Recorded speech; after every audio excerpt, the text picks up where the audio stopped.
could, this is, It was an older. this is one of the orphans. Okay, there you go. It's Yeah. with that one. All right. So Okay, so now we're ready to start the public hearing for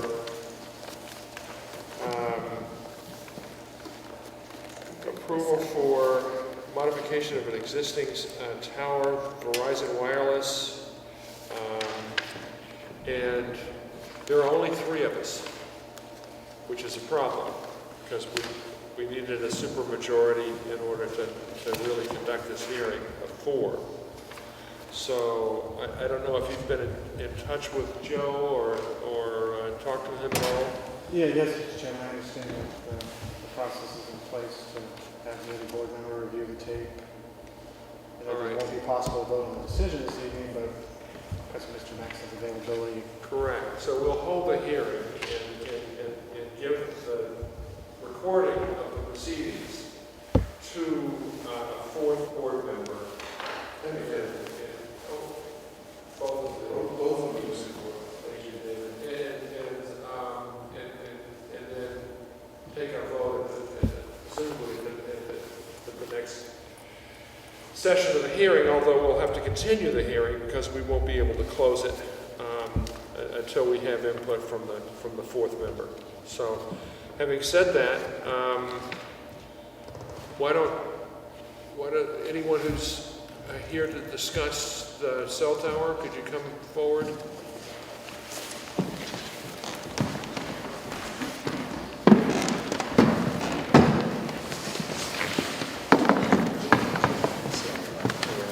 You all know David Maxon, our consultant, our RF consultant? Yes. Great. So this is an existing cell tower you want to modify? That rooftop facility that we got the last Gotcha, meeting, okay. It's just a gateway medical building where Yeah, everyone is located. Verizon Wireless just wants to take down 3 whips and then put up 3 directional antennas on the 2 locations. Yep, I remember. And then a couple of cats. All right. So what were you bringing them back for? Yes, what's the issue? I just mentioned to Susan, at the last hearing, there was a resident that was very concerned about what did you hear the from process, her? exactly, the process on which the board reviews these applications, and specifically identified concerns regarding potential health impacts and daycare down the street. Just wanted to make sure she was aware of the whole process, and our consultant. So unfortunately, I do not see her right here. So for We're being recorded. so- exactly, so for the viewing public, at least it's beneficial to go through with this and allow our consultant to provide the board and anyone watching sort of an overview of what under the Telecommunications Act we're able to look at, and then also more specific with this application, sort of what his review entailed. Right, the question was, is this harmful radiation? And has the town looked at what they're proposing? And does the town feel that the installation is safe? And if so, why? So those are the issues that were raised at the last meeting. So, David, what do you have to say? Okay, well, for the record, my name is... Here we There's are. Sonia. This is David Maxon, our Hello, nice to consultant, Yeah, you too. and he is here to explain I said, here's Sonia. what you were concerned about. Okay. We're just beginning, so you can... No, but we were starting to panic. All right, so for the record, my name is David Maxon with Isotrope, consultant to the board on this matter. And you called me yesterday, day before yesterday, time flies. And we spoke for a little bit in response to your questions. In a general way, I think the application and my responses to it summarize the process. The wireless companies are required under their FCC licenses to be operating in compliance with the emissions regulations of, referenced in Title 47 Code of Federal Regulations 1.1307.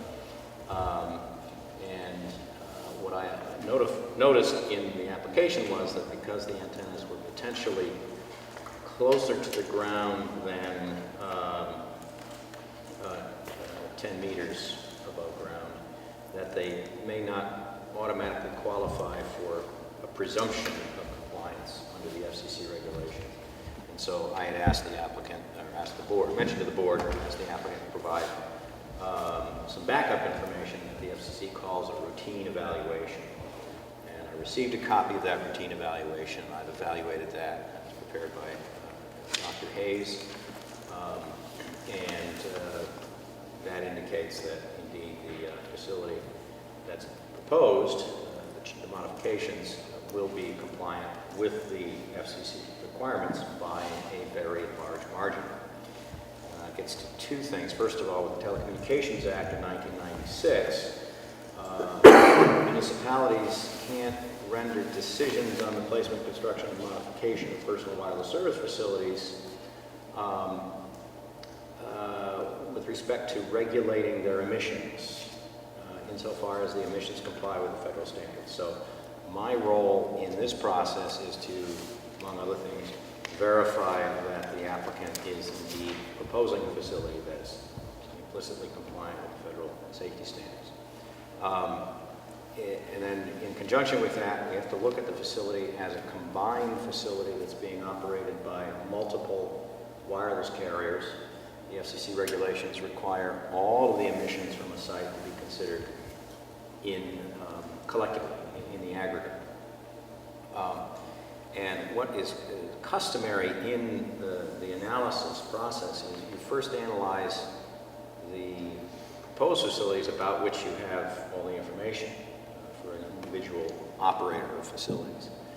And if the emissions of those that equipment falls substantially below the FCC thresholds, there really isn't a need to further pursue analysis of all the facilities in the aggregate, and there's a couple of reasons for that. The first one is that the FCC has what's referred to as a 5% rule, which means any operator of a communication facility of any type whose emissions amount to less than 5% of the allowed safety limit is not automatically responsible for resolving emissions that exceed 100% of the safety limit. So, for instance, on a broadcast tower that might be, for instance, on the roof of the Burnett Tower building where we do some consulting, there may be locations that might exceed the federal safety standard for workers who might have reason to be up there. And in order to determine who is responsible for mitigating that exposure, you look for all the contributors who have greater than 5% contribution. So there might be a couple of broadcast facilities that are responsible for 80%, and then a handful of lower power facilities that are responsible for less than 5%. And the total at some location might add up to 105%. And you go to the large entities to deal with that. Now, in the case of a busy rooftop like this one that we're talking about tonight, there are several wireless companies. Each operate very similar facilities. They all operate with essentially the same power levels. Now, they're competitors, so they all have very similar numbers of communications channels on the roof.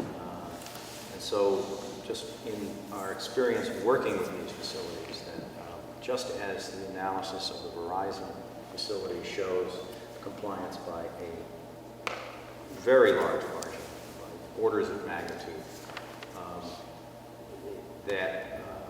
and we know from previous applications, looking at the other facilities as they've been approved for the rooftop, we know that collectively they all produce about the same level of emission.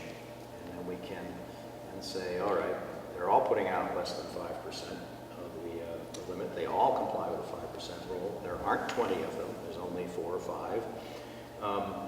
So the facility is implicitly consistent with the federal safety standards. And that's pretty common practice for doing it in that fashion. Something I explained on the phone was in situations where, I gave an example of a rooftop of an apartment building in Watertown, it's probably about a decade ago. I was reviewing a proposed facility, and it just so happened that rooftop actually had a sun deck that the residents could access and use. And the antennas were going to be placed right across the sun deck. And I noticed this conflict. That, if you're within 18 feet of the antennas and you're sunning yourself, you have the potential for exceeding the safety limits. So I made a recommendation that the antennas be elevated an appropriate amount so that that accidental circumstance could not possibly happen. So there are situations where you have to deal with that, but it's usually within a matter of 10 or 20 or 30 feet of the antennas directly in front of them, and not below them, because they do focus their signals. So as far as residents across the street or next door neighbors and that sort of thing, by the time the signals have blossomed out from the facility and going all the directions that they go, they have diminished in intensity to the point that they are, again, significantly below the federal safety limits by factors of 1,000, even 10,000. So it would take thousands of wireless companies on the roof of this building to even come close to the safety limits in most cases. It's not possible. There aren't enough customers to support it, so more spectrum. But, and then the other thing that I observed was, and this is something that generally is more something that's between the landlord and the tenants, and that's the manning of the rooftop. But I observed that there was on the drawing a hatch for a human to pass through, and it was directly beneath the antenna, and the orientation of the antenna was such that it looked like in accessing the hatch you could be physically directly in front of the antenna for a very time. So I inquired about that, and I happened to see Dr. Hayes at a hearing in, was it Ashland, a while ago, and he explained to me a little bit more about the purpose of that hatch. That hatch is actually for access to the cables for wireless communications facilities. And so it would be opened by personnel who are equipped and trained to manage their exposure in the workplace. And that is then something that's not of concern to the general public. If it were directly in front of an air conditioning unit and you had an individual who was repairing the air conditioner who had no training in radio frequency communications and had no instructions on how to conduct himself on a roof, and we do see this occasionally, then there would be a question about what is the program for mitigating human exposure there. But I don't see any of those issues at this location. Okay. Does that make you feel better? It did, and actually, Mr. Maxson was very kind yesterday because we spent a good deal of time on the phone. And my major concern was whether the cumulative effects of having these different companies all suddenly coming into the zoning board and saying, we would like to exchange our equipment and have something newer come up there that's double the size and height and more powerful. I just wanted to make sure that even though all of them did the same thing, and they all have, there must be 18 or so antennas over there, that we're still under the federal limits. I can't do anything about the federal limits. They are what they are. But I just want to make sure that we're still not at risk from the cumulative effect of it. And you answered that, and that was helpful. But then, you know, I hung up the phone after I talked to you, and guess what? FCC test to measure cell phone radiation flawed. This was all over my Yahoo. So remember we were talking about glioblastomas and handheld cellular devices? Well, guess what? The limits are wrong. They started to test whether or not people were getting whatever degrees of radiation from the handheld phones close to their ear on a man who would be 6'2" and I don't know how many pounds. But the kids that are using the cell phones are a whole lot less. So now they're saying that what they need to do is really have a whole family of people be considered as the model size for the amount of emission that's coming out of cell phones. Right. So that they don't just figure the Whole test family on a of people. 6'2" tall male, but they Are figure they it for figuring somebody like the who's 5'8". radiation from one phone, from one 16-year-old kid to the entire family? Is that what? No. is that what you're saying? They're basically saying is that researchers from the Environmental Health Trust released a report this morning noting that the Federal Communications Commission test to determine radiation exposure is flawed. The reason for the discrepancy, the group says, is that the process to determine radiation exposure from cell phones involves the use of a mannequin model that they say approximates a 6'2", 220-pound person. Because the model represents only about 3% of the population, the authors report, the test Yeah, it will only not represents accurately- No, that guy's overweight. He's 6'2" and 220. Never mind, sorry. But it doesn't represent a It won't, 4'11", right, it won't 16-year-old accurately girl. predict the radiation Yeah. exposure of the other 97% of the population, including children. I can shed some light on that. Yeah, go ahead. That's something we did talk about, and that is that if you're going to be looking at what the effect of more intense exposures to radio waves, particularly wireless communications, is on the human body, you would look at sources that provide the greatest amount of exposure. Cell sites, as I've described, are well within limits in the vast majority of cases by a very large margin. As I say, it could take thousands of wireless companies at some of these cell sites, even come close to the safety limits on the ground near the site. What we're talking about here is the manner in which human exposure to the cell phone is tested. And then if you look at the cell phone box when you purchase the cell phone, you'll see that it has an SAR rating, specific absorption rate reading, that indicates, based on a testing protocol, what the amount of energy that would be absorbed by the human body of the cell phone operating at its full power of a quarter of a watt or less.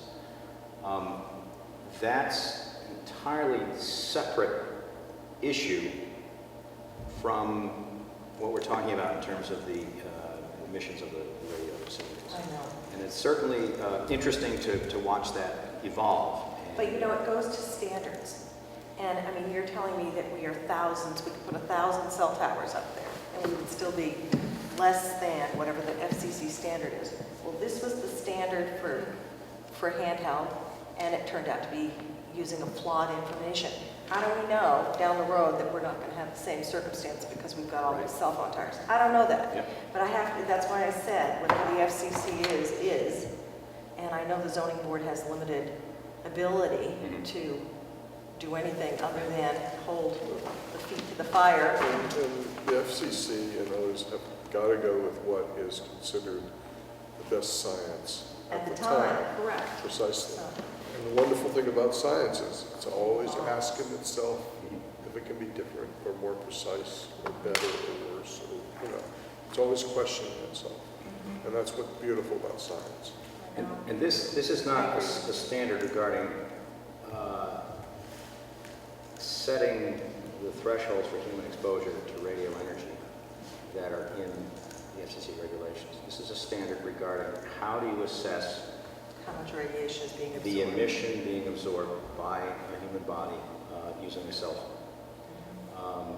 And that's... I only cite it Yeah, I understand. as, you know, it's Yeah. a standard, and so is this. And similarly, this one found out is probably getting too much radiation. But I think what I'm hearing is that David is saying that even if the standard changed, it would have to be an incredibly drastic change to put the emissions that we're considering, at least in this site, over the limit. If it were close, then there might be some concern, but it sounds as though it's the gap is so wide that even if the FCC is wrong, they could be wrong by quite a bit, still be. You've got your hand up. I don't know what that means. I have a question.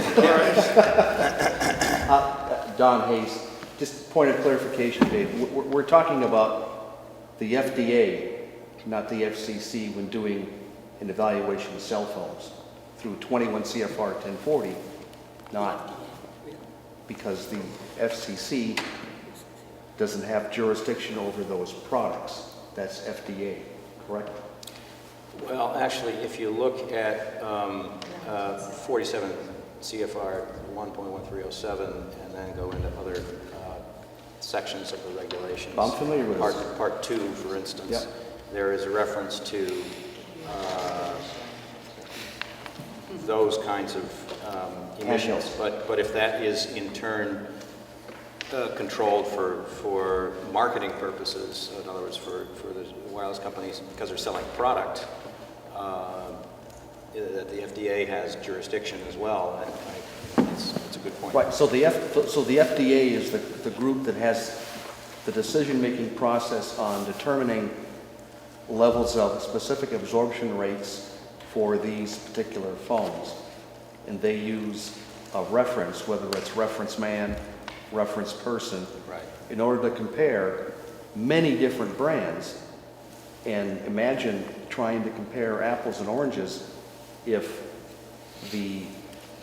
for example, Southeast Asian phone manufacturers based their reference man on 5'4", and Texas Cell did theirs on a 6'8" person. So they use a person they call reference man. They make no reference that this is the number that is going to be the same no matter what size the person is. In order to compare this phone against this phone against this phone, we have to have a reference, and that's reference man. That's the first thing I'd like to point out. Secondly is perhaps you could make a comparison against the potential for exposure in percent standard for this installation, the potential, versus the percent exposure that you're talking about with these SARs around 1.4, 1.2 watts per kilogram. Yeah, or perhaps you could. That it is the FCC who does set Well, regulation. Is that what this says? Yeah, the answer would be that, the levels we're talking about, I'm sorry. Yeah, I don't know about the FDA. I have no information on that. Sounds like it goes through the FCC meat grinder first and then winds up at the FDA. FDA has control of all products sold in the United States. All RF, light emitting. Well, somebody was going to explain But something. yeah, right. But as a comparison, the basic restriction, that is how much a member of the general public could receive as far as RF exposure, is 0.08 watts per kilogram. So that's 0.08. And the value we're talking about with a handheld device is 1.6 watts per kilogram. So we're talking about 100 times below 0.08 versus getting somewhere near 1.6. You can see we're already hundreds of factors difference in trying to make one comparison versus another. So it's like trying to compare the sun versus a flashlight.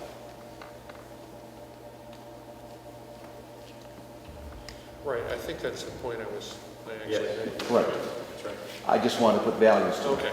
But I think the larger point is certainly well taken, that standards change over time. Sometimes they're relaxed rather than tightened up because the science points towards relaxation. We have seen a little bit of tightening up in the early years of the RF safety standards and some relaxation of other parts of the safety standards as new science has come in. So, but those adjustments, they're really tweaks because we're talking about perhaps at a particular frequency, one order of magnitude shift or a fraction.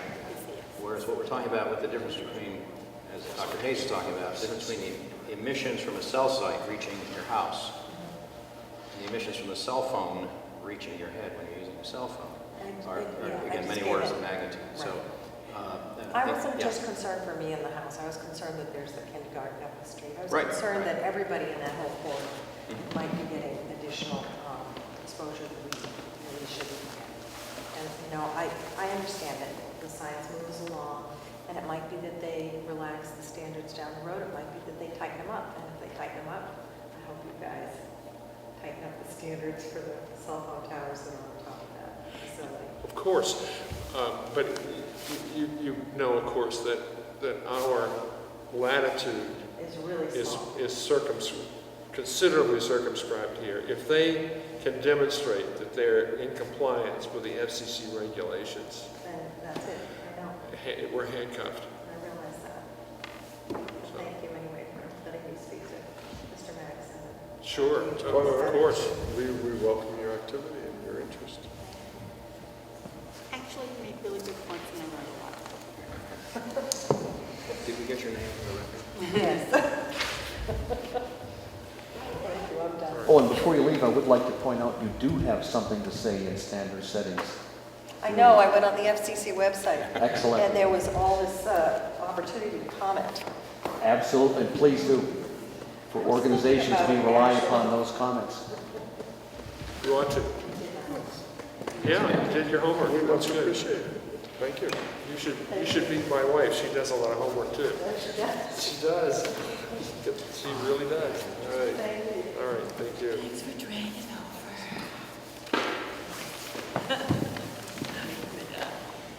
Night. All right, so, Anything else? no, I think that was it, David. And that was, we just wanted to be sure to address that issue, and I think we did. So we won't be able to close the hearing today. Right. We'll have to do it at our next meeting, which is the 1st of November. Well, you don't have to. All right, we'll continue. Motion to adjourn. All right. Unless you want to close the public record. All right, thank you very much. Thank you.